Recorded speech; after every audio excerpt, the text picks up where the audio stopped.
Alright, so I wanted to avoid making a video like this, but I'm like, no, some step out of my comfort zone. I fucking despise Death Battle. And the reason I despise Death Battle, a lot of times the outcome is absolute bullshit. And when I mean bullshit, I mean it's like Superman beating Goku for like the millionth time, which is absolute bullshit. Goku can absolutely 100% destroy Superman if he really wanted to. Sonic can beat Mario, stuff like that. It's like Death Battle is so fucking bullshit. It's like I grew to fucking hate it because it's just infuriating that the outcomes that fucking just come out. It's like and this is another one of those where it's like it's the absolute bias, like, and like when before this was like uploaded, when it was announced the challengers for this episode, for this Death Battle episode, Ash and Yugi, it's like I obviously know who's going to win before the fucking episode is made. I know who's going to win. Anybody with a fully functioning brain knows Yugi's going to win. Duh. Because it took Ash until, Journeys or at least XY to be a competent trainer? So, and then it's just like, what the fuck? And then you got Season 0, you got Duel Monsters, Bonds Beyond Time, Pyramid of Light, fucking Dark Side of Dimensions, like,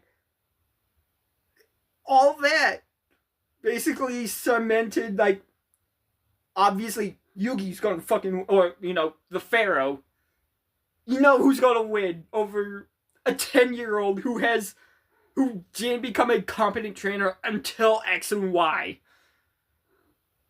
Let's just be honest. Before X and Y, Ash was an absolutely dog shit trainer. And it hurts me to say that because I loved the Pokemon anime. I did. But Ash honestly was not that great of a trainer. So, like, you kind of respect the lengths he goes to get better, but again, he's just a shit trainer. So it's like, of course, at that point, I know everybody with the fully functioning brain knows the Yugi's gonna win. It just makes sense that you don't even have to watch the episode or know who's gonna win. But yeah, anyway, so let's just go ahead and watch it. Obviously I just spoiled it for you, but Yugi wins, obviously. Duh, because makes it's a given, but still, stuff while obviously I knew the outcome before, without even having to watch it, and not because of spoilers on Twitter or anything, but obviously because I saw who the combatants were this episode. Obviously I know who's gonna fucking win. So, even knowing who was going to win, I hate Death Battle for the absolute fucking bias a lot of these battles are headed towards. So it's what's the fucking point? But again, this one just caught my interest. And, since I'm a big Yu-Gi-Oh fan, obviously I got 3 decks, and I've got 3 Yu-Gi-Oh decks right here. Again, they're in Pokemon deck boxes, except my Spirit Charmers deck, but again, there are Yu-Gi-Oh cards in those deck boxes. So it's I obviously not gonna watch it because Yu-Gi-Oh. So it's but anyways, yeah, I've been stalling long enough. Let's just get into it. All right, the combatants are set, and we've run the data through all possibilities. Before we start, let's lay some ground rules. We're treating this as a real-time fight, much like typical battles in the Pokemon anime and duels later on in the Yu-Gi-Oh! Anime. And given that the rules of Pokemon and duel monsters are clearly incompatible, we'll allow them to summon anything that's reasonably available to them. It's time to battle! Which again, basically cemented Ash lost. Like, again, you get spells and traps on from Yugi's side, as well as the Egyptian gods on top of that, so like, at that point, what's Ash gonna fucking do? Ash doesn't I will say though, the animation is fucking amazing. And that battle triumph like emulates and like the Red and Blue. You have Spirit, but I have Lightning Blade and Excalibur to boost my attack, and I set one card face down to end my turn. Whoa. Okay, guys, it's our turn now. Pikachu, throw him up with quick attack. Everyone else, back him up.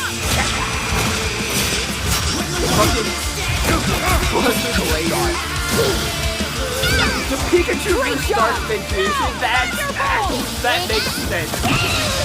Pikachu's Ash A. Don't get ahead of yourself. You forgot about my face down card. Rise, Dimension Snake!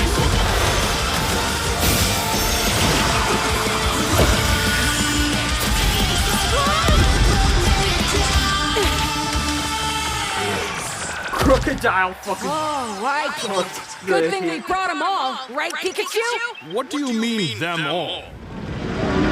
And there's all bunch of there's all the fucking Tauros Ash climb that in the genius episode that we never got here on there.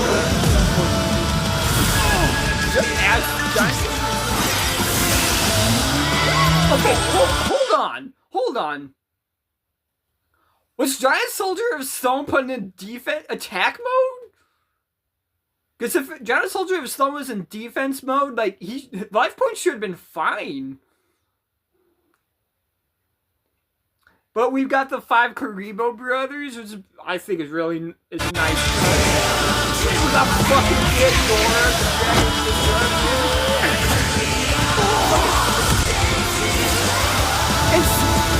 Hold on. Did Ash's Litten from Sun and Moon evolve into Incineroar? I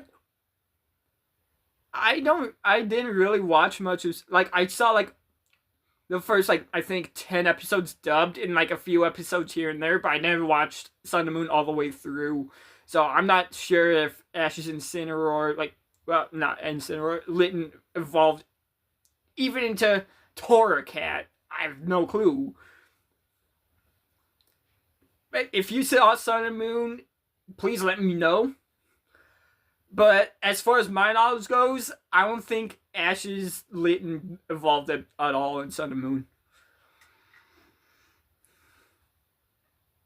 But seeing Incineroar just fucking suplex Celtic Guardians, goddamn. Oh, maybe evolution. I love that. Even my wedding was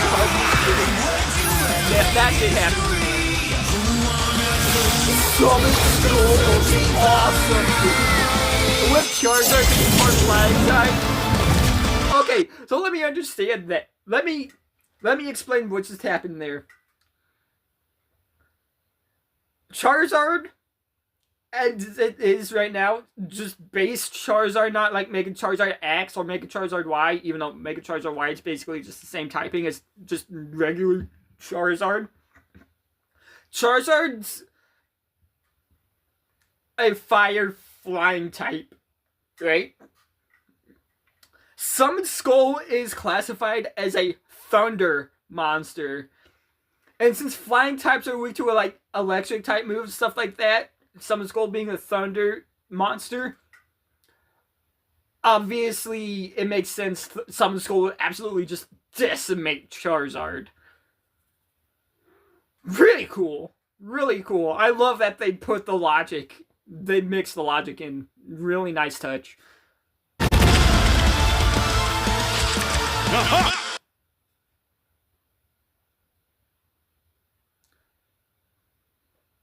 Solgaleo, I do remember seeing Nebby did transform into Solgaleo in the anime. I remember that in Sun and Moon. So, that checks out. We're gonna get into guys. Slifer. Yeah! My favorite god. Fucking looks like a fucking Dynamax spell.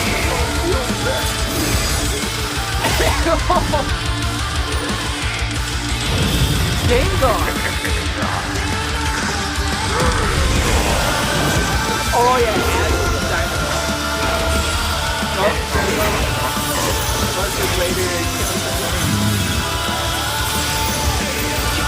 Season 0 attempt.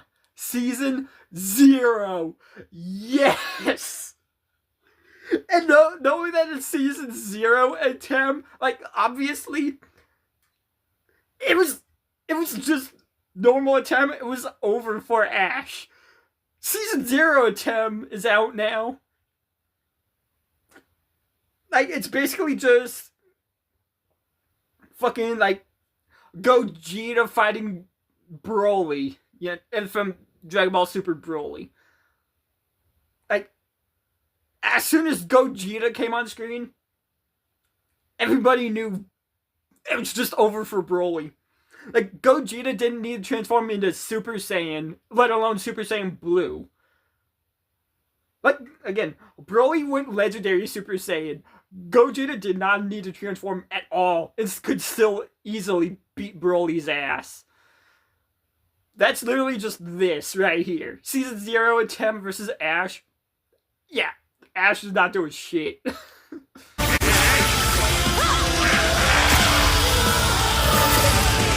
what's Dragon? That's Dragon. You're Ash too? Ooh. I'm sorry, partner. Don't worry. It's my turn now. Atem is down? It's Yugi? Yugi now? Oh. Like, why was Atem just... Why did Atem just give up and just leave it to... Okay? That's not accurate. And of course we get fucking ads. That's too bad. Too many ads. Heart of the cards. In the heart of the cards. Yeah! This has to be Wind Dragon. No! Oh! And the 3 Who's that Pokemon? Yes! Haruxi, Goddess of Light. This is it. Magician, Flash Burning Magic. Haruxi, Joser.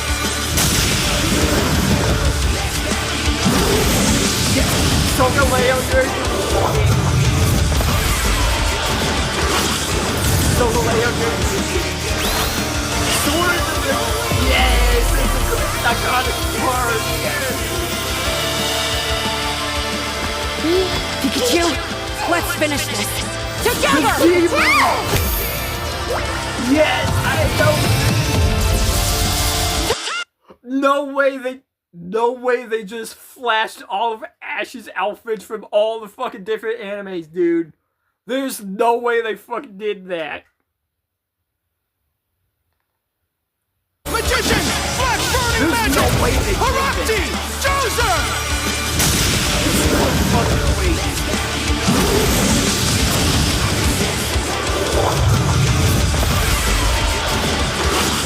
Hamilton Eagle on top of that.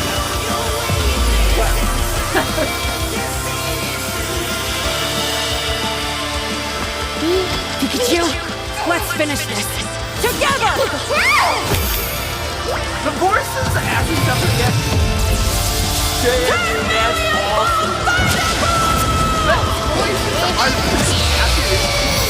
At times not so much. But You activated my trap card. Miracle. Magic Cylinder. Oh. With it, I'll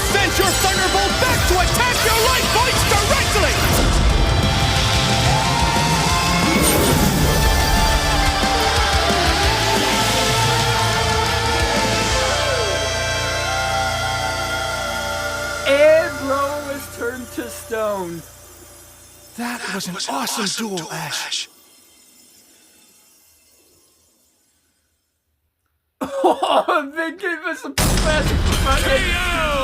Oh, my childhood. Whiz, quick, I need you. Bro! that was actually really fucking cool. I knew the outcome. Like, I knew the outcome. But, of course, just knowing the outcome doesn't, before you even get to watch it, just knowing the outcome doesn't ruin it before you watch it, you know? It's, yeah, knowing the outcome kind of ruins it a little bit, but what should really matter is everything that leads up to that outcome, you know? And, while, again, I knew the outcome, that was fucking awesome. That was awesome. Here's, we can save him. There's a lot to this, so let's break it down by experience, strategy, and monsters. Starting with experience. Both Ash and Yugi have risen to the top, beating the best of the best, and traveled all over the world. But Ash traveled more, was in more tourneys, and saved the world way more often. And despite what people say, he wins a lot. Even a Tem's stint as the Pharaoh doesn't tip the scale since he wasn't in charge for very long. Plus, Pokemon evolve over time, literally and figuratively. While Yugi's deck is obviously adjustable, the cards are unchanging, unable to grow like Ash's Not Pokemon. always. So Ash wins in experience. That is actually not correct.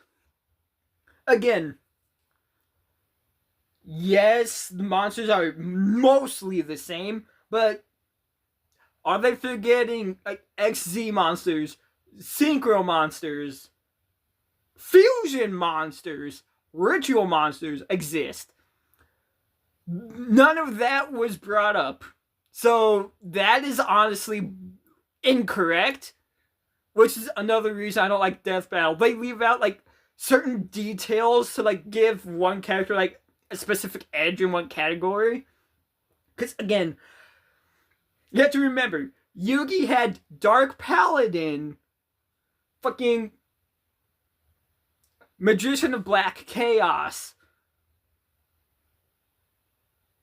fucking Blackluster Soldier, all kinds of shit, you know?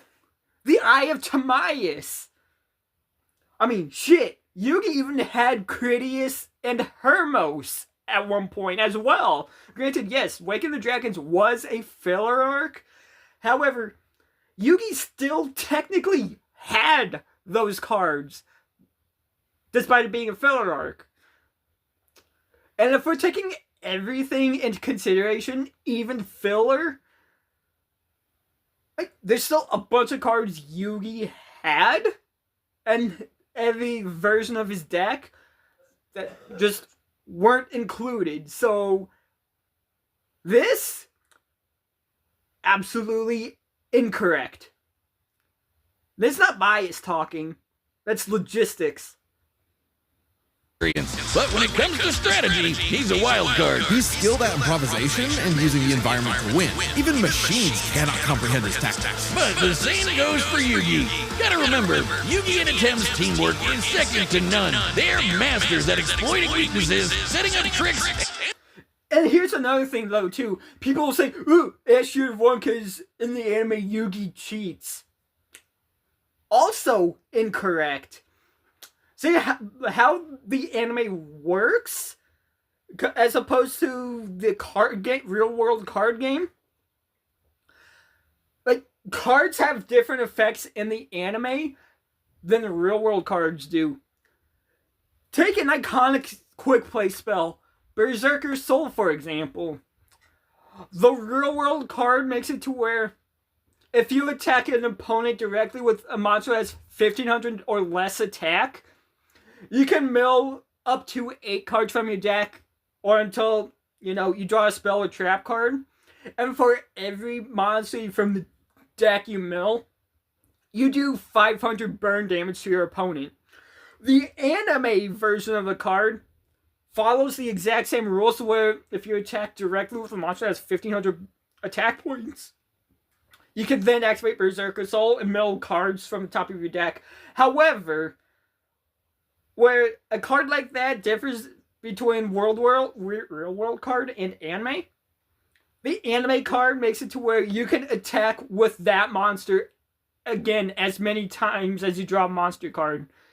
And as far as my knowledge of how, anime card rules and all that works, it can, as far as I know, it can go as many times as, you can until you draw a magic or trap card, or, you deck out, and even then, like, each monster card you would draw, a character in the anime would draw through Berserker Soul, would do 1,500 points of damage. And speculating like the opponent of the owner of Berserker Soul has all 4,000 of their life points, you attack directly once, that's 1,500 points of damage, lowering them down to 2,500, right? Then you activate Berserker Soul, mill a monster card, that's 1,500 attack points, dropping the opponent down to 1,000, and then you draw another card, that's 1,500 attack points, that they reach 0 life points, and then you can just keep milling until you deck out, or you draw magic spell or trap card, And on top of that, there's also certain rules, like Duelist Kingdom followed specific rules that the real world anime, real world, and all that didn't have.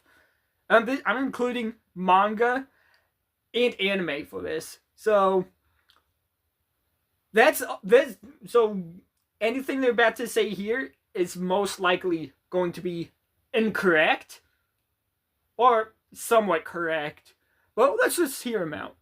It's surprising foes with so-called weak cards. Both could likely adjust to each other's unpredictability, so a Dark Horse-style win was unlikely. But Ash's secret weapon is his bond with his Pokemon, boosting their power.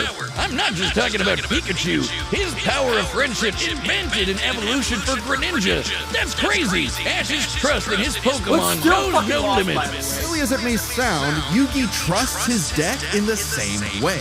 The heart of the cards is real, and Yugi is determined to support his monsters with spells, traps, and buffs.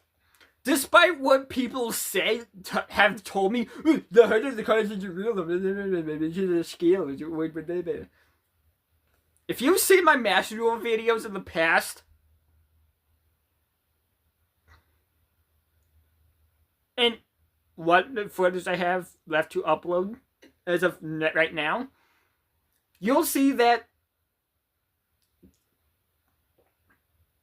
shit, yeah, that kind of does exist, So, yeah, I don't really have much to say in that matter, so.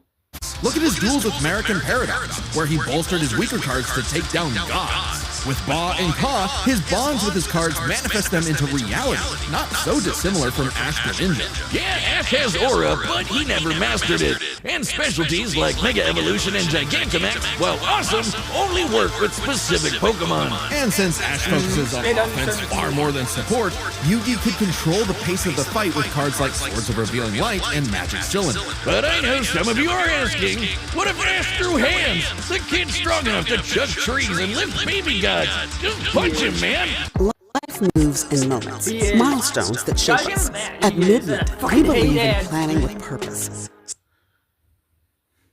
Well, Yugi's similarly tough, and the Millennium Puzzle can make shields, steal ghosts, cast illusions, and mess with minds. If Ash actually tried to punch him, it'd be Mewtwo all over again. It's a close call, but Yugi takes the edge in strategy. So Close call my ass.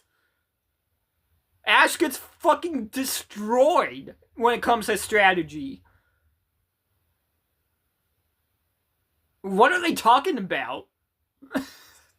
It all comes down to the monsters.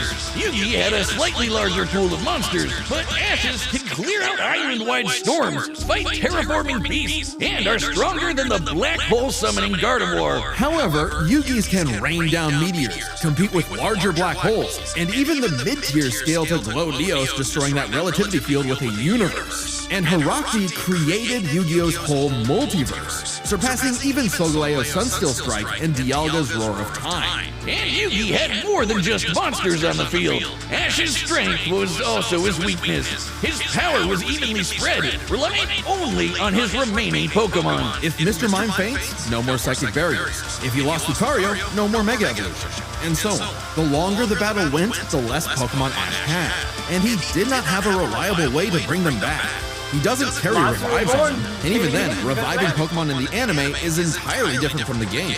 Meanwhile, Yugi had cards like Mirage Ruler and Monster Reborn that could instantly recall powers he's lost. And he can, bend fate to draw whatever card he wants. And we didn't even cover them all. Really, Yugi's... Which is something they actually did get correct. Again, interpreting anime and manga. The end of the 5-part finale from Duel Monsters, right? It was Atem versus Yugi. They had, Atem at that point could basically will almost any card to the top of his deck, depending on how dire the situation was. The more dire the situation was, the absolute perfect card he needed. But when, things started to go lean more into his favor, the less, needed the card would be. So, and it took Yugi having to use Gold Sarcophagus to banish his Monster Reborn to prevent Atem's Monster Reborn from bringing back Slifer. And because of that Gold Sarcophagus Monster Reborn play, Yugi was able to cement his victory against Atem, therefore setting Atem's spirit free. And Ash could never think of a play like that.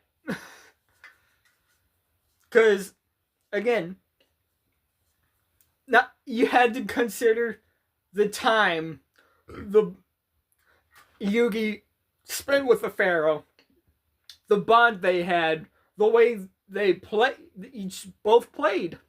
And on top of that, you had to think of they had to think of what each other were thinking. Atem knew Yugi was going to beat the 3 Egyptian gods, which is why Atem had a backup plan. Which is also why Yugi knew to banish Monster Reborn, because he knew Atem would try to bring back Slifer. Which, yeah. You have to think about that though too. Deck has no pathetic cards. Exactly. Yugi's versatility and power swept Ash's options, giving his monsters the lead. He just needed the right moment to knock Ash stone cold. That was a good attempt at a fun whiz. You might not think it's Sparrow, but Ash got Yugi owned. The winner is Yugi Moto. Again, despite knowing the outcome, I figured, you know what? I'm just gonna watch it anyway. I absolutely fucking hate Death Battle, but because most of the time it's all biased bullshit. The only Death Battle I watched recently was the one that had Kratos in it, and even then, I knew Kratos was gonna fucking win. It's Kratos, alright? Man is known for killing gods. I knew the outcome before I watched it, but you know what? I still watched it, and it was a good fucking battle. But again, it's still biased bullshit most of the time. So it's why even bother? But this one, again, I like Pokemon and Yu-Gi-Oh! Mostly Yu-Gi-Oh! But especially nowadays. But still, thinking, you know what, give it a try. Anyway, just by knowing the outcome. And I'm not ashamed of it. I'm not ashamed to say I knew that this was a good one to watch, honestly. I fucking hate Death Battle, but shit. Very rarely do they have a banger like this. So I'm not ashamed to say this one was one of the few good ones, you know.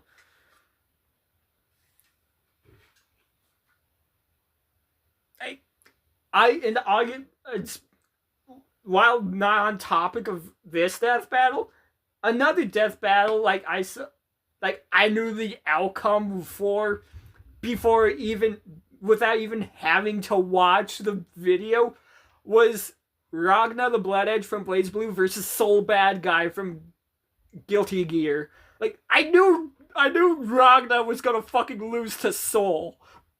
Like, I knew Soul was gonna fucking just kill Ragna. So, like, it's like, what's the point of watching that, you know? Like, I knew the outcome. I see the combatants, like, I know the outcome. Like, I don't even need to watch the video. I know the outcome. It's like, why bother? But, you know what? The animation, voice acting, all that. And this was really fucking good. So, I honestly gotta give this one my seal of approval. It's a good one. And again, one of the few good ones. So, yeah. I don't really have anything else to say. So, yeah. Stay tuned for my next video.